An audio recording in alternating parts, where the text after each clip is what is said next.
What is going on, my people? Welcome back to the channel. I'm your boy Nassim the Dream, and welcome to the first album review of 2023. But we're doing a special review today, ladies and gentlemen. We are going to be doing something I haven't done in a while.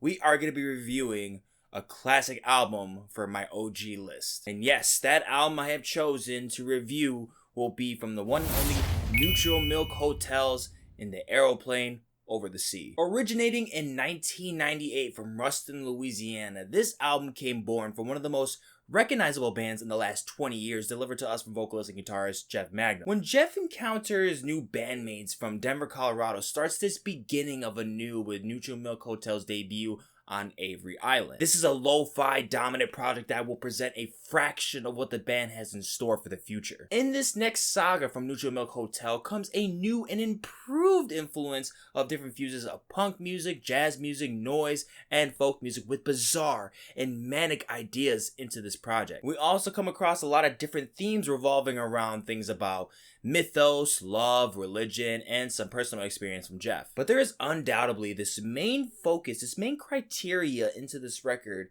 that goes into ultimately what it's centered around the life and death of Anne Frank. Upon scouring into a library one day, Jeff discovers the diary of Anne Frank, and then when giving it a few days to read the book, he has this new perspective on life that just really gets to such a deep point into his life where he kind of loses his sense of faith and mind on humanity. Now, this has been somewhat denied by Jeff when he was saying how the record could really mean anything to the user. I mean, he really kind of goes about how it says that this record is really meant to be an open book for the writer, but the creation and quality of what is going into this record is undoubtedly amazing. As we begin with King of Carrot Flowers Part 1, first noticing how crisp these acoustics sound into this mix, I am immediately pulled in, but I can't really help to worship how amazing Jeff's vocal introduction is on this list. Presented in this double vocal effect, followed with some accordions leading into the path of this track,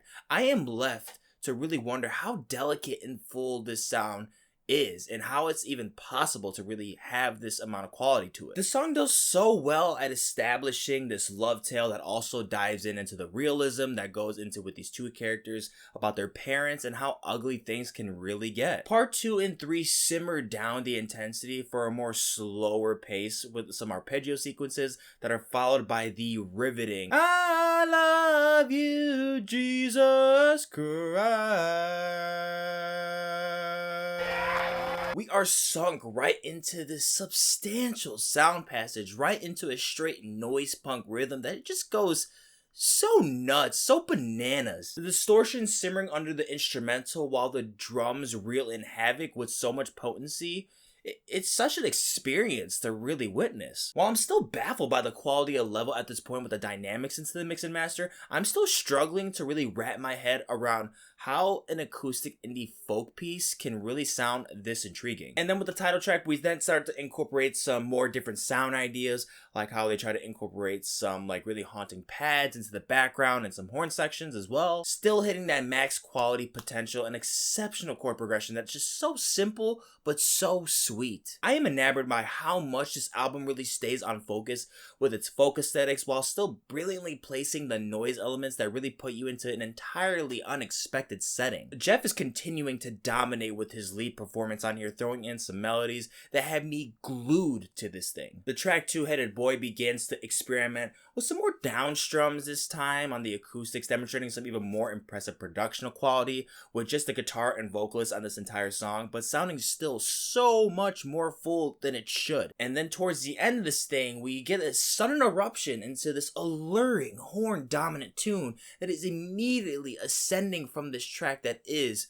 The Fool. This is just one of those tracks that captures a crazy amount of beauty in such a tight and small space. The progression of this project alone objectively is one of the most consistent projects I've ever got to play that is around the 90s and into this current era of music that we're getting. The parts that are lush, the moments that are noisy, the spots that simmer into a slow burner keep me wanting more, keep me wishing to seek the end of this tale. One of the noisiest tracks, and it has enough grit and aggression to the distortions to be considered just straight noise rock on the song Ghost. The amps sound like they're about to damn near clip with all these distortions really seeping in on the left and right, and then somehow just coming in the middle somehow, but great movement with the distortions as well, I will say. They really seem to hold up and really sweep across this like river of mystical findings as we're guided with some more gorgeous instrumentals. And I also really adore the raspiness in Jeff's voice that we get into the lyric conclusion to Headed Boy Part 2. Now at the end of this song, I think there is something really important to know that is somewhat hinted at the end of Jeff Magnum when you hear him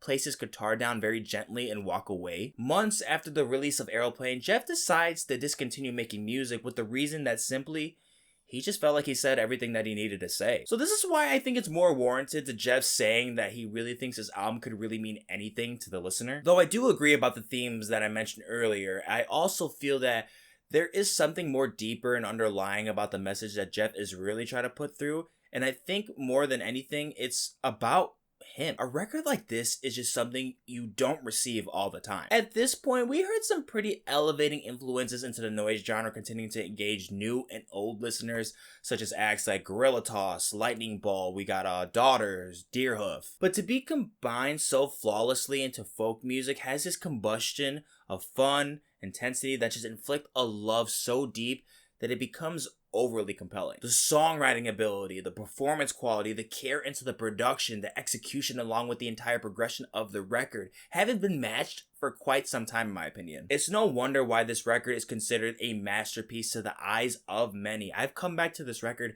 countless times off of my first listen, and I've always found something new to love about these tracks and to really appreciate that what really went into this record. It's gorgeous, it's hard-hitting, it's eccentric. It's no wonder why Neutral Milk Hotel in the Aeroplane Over the Sea is one of the OGs.